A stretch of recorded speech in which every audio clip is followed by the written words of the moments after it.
नमस्कार, हिंदी साधन चैनल में आप सभी का एक बार फिर से हार्दिक स्वागत है।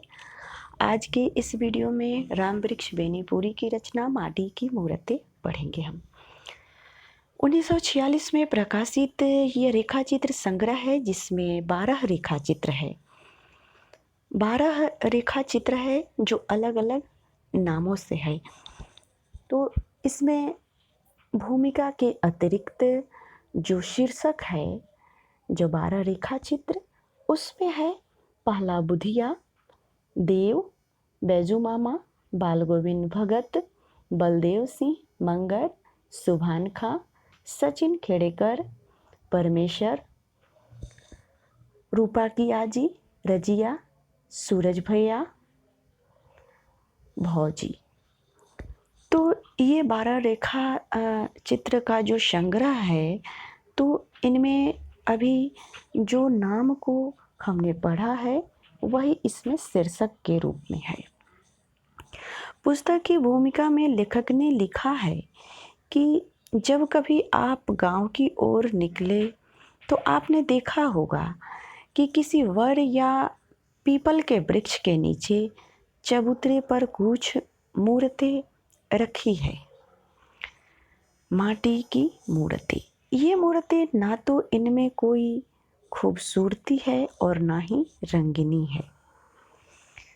राम वृक्ष बेनीपुरी जी के कहने का अर्थ है कि हम गांव के पीपल या बर के वृक्ष के नीचे कुछ बुजुर्ग लोगों को जो बैठे रहते हैं, हम कभी न कभी जरूर ही देखे होंगे।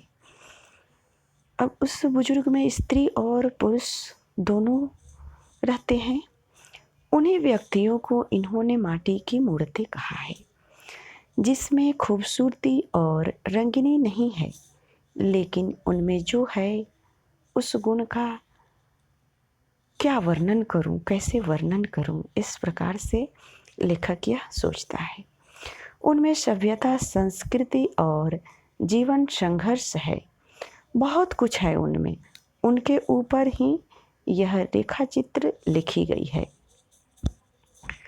माटी की मूर्ति रेखाचित्र लेखक जब हजारीबाग सेंट्रल जेल में एकांत जीवन में थे तो अचानक उन्हें अपने गांव और ननिहाल की याद आती है और कुछ मूर्तें आंखों के सामने आ जाती है और लेखक अपने कलम से माटी की मूर्तें तैयार करते हैं। बेनीपुरी जी ने माटी की मूर्ति संग्रह को कभी भी जीवनी नहीं कहा है। उन 12 व्यक्तियों के बारे में इन्होंने लिखा है कि इन्हीं व्यक्तियों को एक एक शीर्षक के रूप में इनके चरित्रों को इन्होंने चित्रित किया है।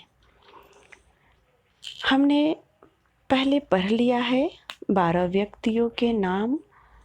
अब हम इन एक एक शीर्षक को संक्षिप्त रूप से पढ़ेंगे, जिसमें बुधिया है, जिसका यौवन और वृद्ध अवस्था दोनों का चित्रण इन्होंने किया है कि जब वह युवती थी तो किस प्रकार से सुंदर दिखती थी और जब वृद्ध अवस्था को प्राप्त हुई तो वह किस प्रकार से देखती है। तो यहाँ पर लेखक ने बुधिया नाम की जो स्त्री है, इसके यौवन और वृद्ध अवस्था दोनों का चित्रण किया है। देव जो कभी झूठ नहीं बोलता, हमेशा सत्य ही बोलता है। बैजू मामा, मामा का सुंदर चित्रण है। मातुल, माँ के समान जो मामा है, उनका भी इन्होंने बहुत ही सुंदर चित्रण किया है। बाल गोविंद एक सन्यासी है और सन्यासी त्यागी होते ही हैं, ये मृत्यु पर रोते नहीं हैं। इस प्रकार से बाल गोविंद का इन्होंने चित्रण किया है।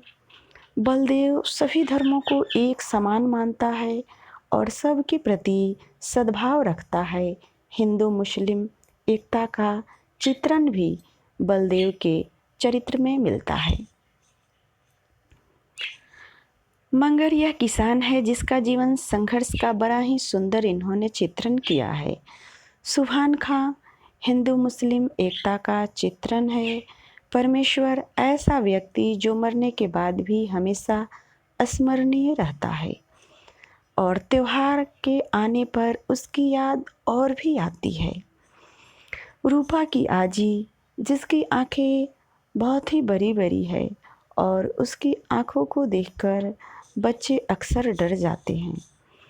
सूरज भैया ये बड़े ही जिंदा दिल इंसान है।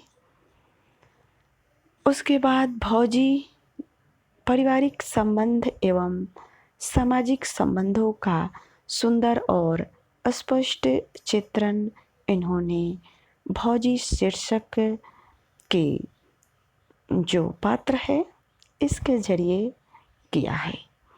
तो आज के इस वीडियो में इतना ही। अगले वीडियो में मिलते हैं। तब तक वीडियो देखने के लिए सभी को बहुत बहुत धन्यवाद।